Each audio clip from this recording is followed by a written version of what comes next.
In this video, I'll be showing you how to zoom in Premiere Pro. It's a very simple method, so if you find this video helpful, be sure to drop a like and subscribe. Now, even if you don't have the latest version of Premiere Pro, you can also do this on other ones as well. But for example, I'll just go ahead and open up any project. So I'll open up this one right here and then just wait for it to. Now, as you can see, I have this image here, but it's not fully scaled. So if I want to go ahead and zoom in, what I can do is I just want to make sure that it's highlighted on my timeline.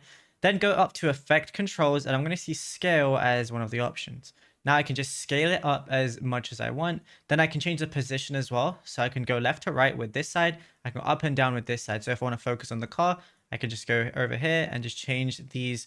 And I'm just like using my mouse to change the position and stuff like that. You can obviously type in numbers if you want to as well by double clicking like so. But I just prefer sliding like this. And what I can also do is I can do a little tracking thing. So if I want to change the scale and position, I can press these little things, add a keyframes, put them at the start, and then I can just zoom in like so. And then I can put these two keyframes at the very end. So now it's going to look something like this. Obviously, that's a massive thing. But what I can do is I can put this all the way over here. And now when I go ahead and play it, as you can see, there's like a slow zoom on it.